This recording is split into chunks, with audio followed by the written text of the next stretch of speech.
Welcome back to Nostalgianomics. Did you miss me? I know, been about a week.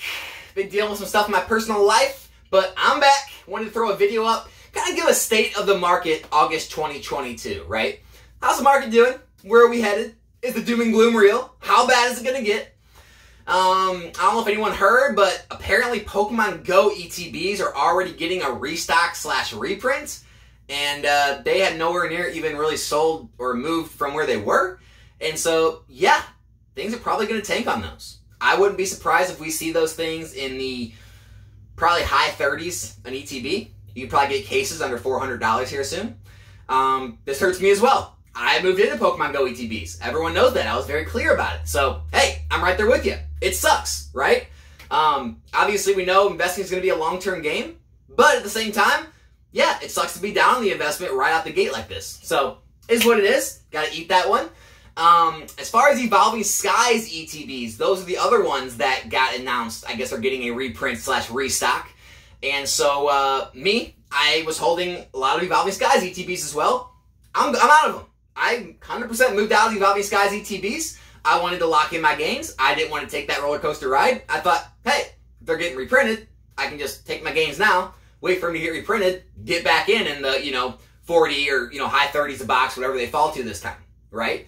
I know the booster boxes didn't fall that much, but the booster boxes usually hold up a little better after reprints than the ETBs do, as we've been seeing with a lot of the reprints like Shining Fates, Vivid Voltage, Darkness Blaze, and so on. So I would expect Evolving Skies ETBs to see a similar retrace, and there'll probably be a lot of buying opportunities when that happens. So if you're holding on to Evolving Skies ETBs, if you got in like I did back in the 30s a box, maybe time, lock in some gains if you wanted to. Or if you were just, you wanted to hold them long term, I'm sure they're still going to be fine.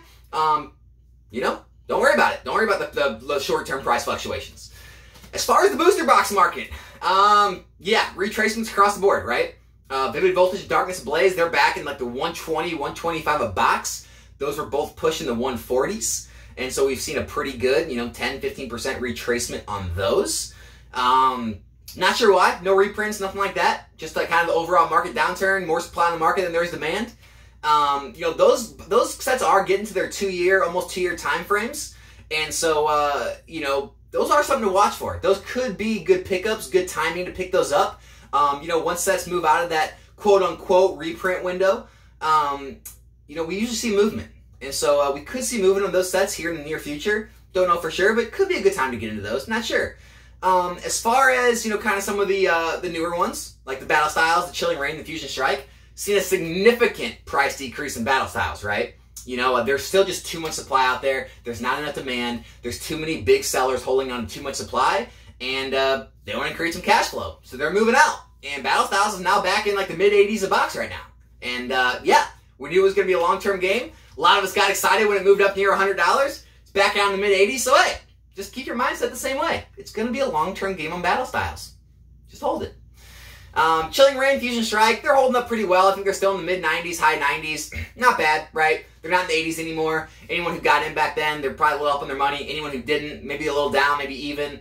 Nothing crazy. Just normal market stuff. Not too worried about that stuff. Astral Radiance, performing exactly like I thought it would. People were talking about buying it pre-release. I tried telling everyone not to. Anyone who didn't listen, obviously you're down. A lot of people bought it after pre-release. When it was open in the market, they were going for about 100, 105 a box. Still wasn't the time. Now, they're in the mid-90s, low 90s. Could be the time. They could end up getting in the 80s. I mean, you could probably find cases right now from certain sellers. If you look hard enough or wait, they'll probably get into, that $89.99 or less a box range. So definitely keep an eye out if that's a set you want to be in long term. I'm always a fan of getting into boxes in the 80s. Usually when you get in the 80s, there's a lot less downside risk. So yeah, if Astral is a set you want to hold, you can find it in the 80s. May not be a bad play. Other than that, what else we got? We got Pokemon Go. I talked about that. Evolving Skies. So the booster box reprint got eaten up right away. It's right back in the 150s a box. I'm sure more is going to come with the ETB reprint, but Evolving Skies is going to keep getting eaten up until there's a massive amount of supply because the cards inside the set are so expensive. They're so freaking expensive. And so a lot of people just want to take that gamble. They want to say, I'll go for it. I'll open a box. Maybe I'll pull the Moonbrand. Maybe I'll pull one of the other evolutions. Maybe I'll pull the Alt-Art Rayquaza. Maybe I'll pull one of those cards that's literally worth as much or more than the box even costs. And then everything else is just free in there. Maybe I'll get lucky. And so when boxes are 140, 150, people are still taking that chance, right? I mean, it is what it is. As far as what, massive reprints could do to that set, there's been speculations that Pokemon's going to release these huge amounts of waves and it's going to go all under $100 a box. I don't see that. I do see price drops with more reprints. I can't see it go under 100. I would guess like high 100s, maybe 110s at the lowest. That's my guess. This is just my opinion. I couldn't see it go much more than that. I think it'll probably stabilize in that 120s, 130s. But hey, anything can happen, right? Anything can happen even with the best sets out there. I just don't see it. So, you've obvious guys, I still believe is one of your most safest bets. But I think your most safest bet in the all Sword and Shield era is still probably Celebrations, right? Celebrations is holding up strong. I don't think Pokemon's going to reprint an anniversary set, just my opinion.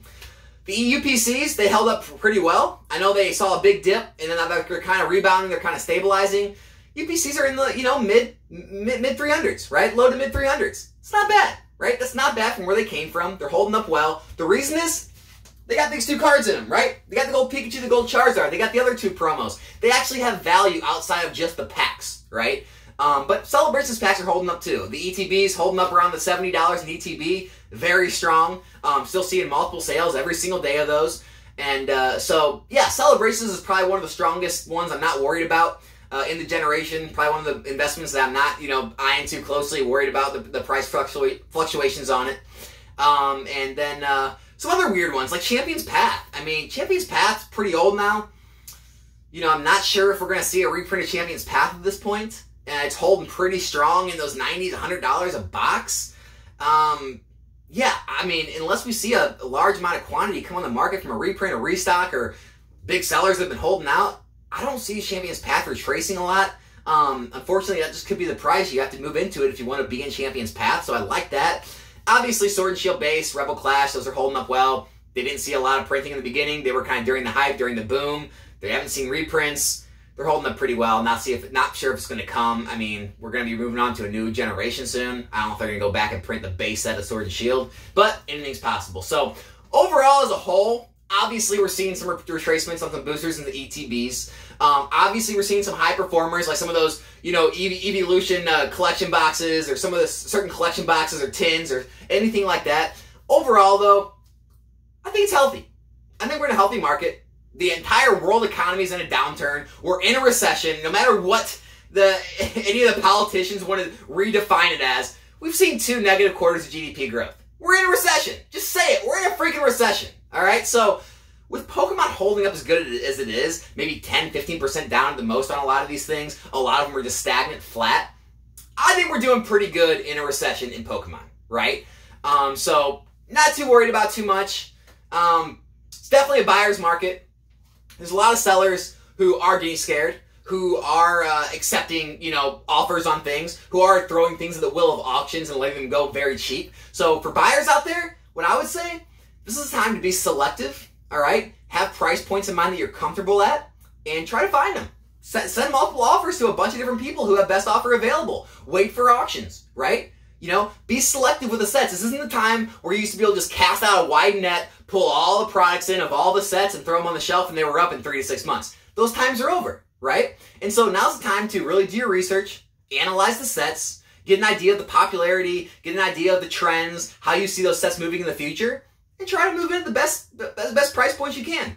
It's not a race, right? It's no rush. There's no FOMO, all right? A lot of these products are going to be the same price a month, 2 months, 3 months from now, most likely. So don't get in that race, to try and get in as fast as possible. But if you see prices that you're comfortable with, if you see ETBs in the low to mid 30s, if you see booster boxes in the low to mid 80s, you're comfortable with being in those prices, you have a long-term mindset, might be a good time to move in, right?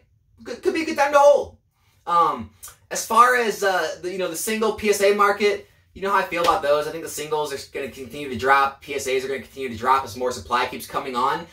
I think we have a little bit of time. I think we have, 3, 4, 5, 6 months before we see that massive supply. But, yeah, I don't have a great outlook for this ultra-modern PSA because of all the grading that's going to be coming back. But, yeah, there's definitely near-term, near-term opportunities in there with the grading, with the singles, with the flipping. But as far as the sealed product, hey, we're going back how it used to be. You know, it's a long-term game. It's not a short-term game. It was for a long time, right? For the last couple of years. It's no longer. And so now's the time to be selective, right? Move into the products you see the best growth in. And, you know, don't get scared. Don't get in a rush, right?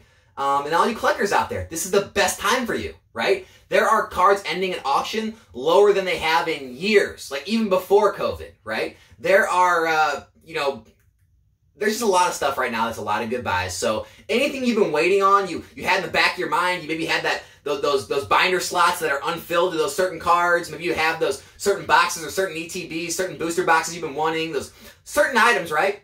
Go look for them. Go see what they're going for. Go to some of the sellers that are at the bottom and throw offers at them, no matter how low they are. They might just accept it. You'd be crazy at what people are accepting right now just because they want to move out of it. They want cash flow. Maybe they have personal stuff in their own life they need to pay for.